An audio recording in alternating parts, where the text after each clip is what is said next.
ತುಮಕೂರು ಮಹಾನಗರ ಪಾಲಿಕೆಯ 175 ಪೌರ ಕಾರ್ಮಿಕರಿಗೆ ಮಹಾನಗರ ಪಾಲಿಕೆ ವತಿಯಿಂದಲೇ ನೇರವಾಗಿ ವೇತನ ಪಾವತಿ ಮಾಡುವ ಆದೇಶ ಪತ್ರವನ್ನು ಉಪಮುಖ್ಯಮಂತ್ರಿ ಡಾ ಜಿ ಪರಮೇಶ್ವರ್ ತುಮಕೂರಿನಲ್ಲಿಂದು ನೀಡಿದರು. ಇದೇ ವೇಳೆ ಪೌರ ಕಾರ್ಮಿಕರ ಮಕ್ಕಳಿಗೆ ಲ್ಯಾಪ್ಟಾಪ್, ಶಾಲಾ ಶುಲ್ಕ ಮರುಪಾವತಿ, ಕಾರ್ಯನಿರತ ಪತ್ರಕರ್ತರಿಗೆ ನಗದು ರಹಿತ ಆರೋಗ್ಯ ವಿಮಾ ಸೌಲಭ್ಯ ಸೇರಿದಂತೆ ವಿವಿಧ ಯೋಜನೆಗಳಿಗೆ ಚಾಲನೆ ನೀಡಿದರು.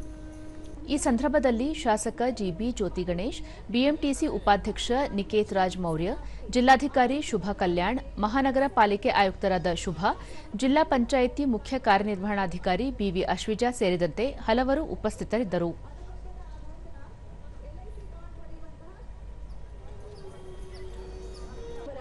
ಶಾಲಾ ಶುಲ್ಕವನ್ನ ಮಹಾನಗರ ಪಾಲಿಕೆ ಚಿನಾಕುರಿಪಾಳ್ಯ ಇವರು ಬಿಇ ಅಭ್ಯಾಸಕ್ಕೆ ನೆರವನ್ನ ನೀಡಿದೆ. ಬಳಿಕ ಡಾ ಜಿ ಪರಮೇಶ್ವರ್, ತುಮಕೂರು ವೇಗವಾಗಿ ಅಭಿವೃದ್ಧಿ ಹೊಂದುತ್ತಿರುವ ನಗರವಾಗಿದೆ.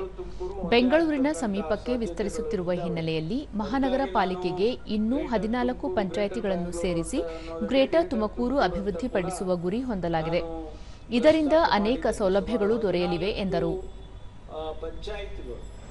14 ಪಂಚಾಯಿತಿಗಳನ್ನು ಸೇರಿಸಿ ಈ ತುಮಕೂರು ಮಹಾನಗರ ಪಾಲಿಕೆಯನ್ನು ಇನ್ನೂ ಸ್ವಲ್ಪ ದೊಡ್ಡದಾಗಿ ಮಾಡಬೇಕು, ವ್ಯವಸ್ಥಿತವಾದ ರಸ್ತೆಗಳು ಚರಂಡಿಗಳಾಗಬೇಕು ಅಂತ ಹೇಳಿ ಈಗ ನಮಗೆ ಒಂದು ಒಳ್ಳೆಯ ಬ್ಯೂಟಿಫುಲ್ ಎಕ್ಸ್ಟೆನ್ಷನ್ ಯಾವುದೂ ಇಲ್ಲ ಇಲ್ಲಿವರೆಗೆ.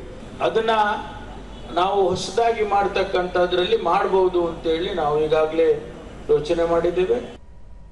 ಶುಭಾ, ಒಳ ಮೀಸಲಾತಿಯನ್ನು ಅಳವಡಿಸಿಕೊಂಡು ಪೌರ ಕಾರ್ಮಿಕರಿಗೆ ನೇರ ಪಾವತಿ ವ್ಯವಸ್ಥೆಗೆ ಅವಕಾಶ ಮಾಡಿಕೊಡಲಾಗಿದೆ ಎಂದು ತಿಳಿಸಿದರು.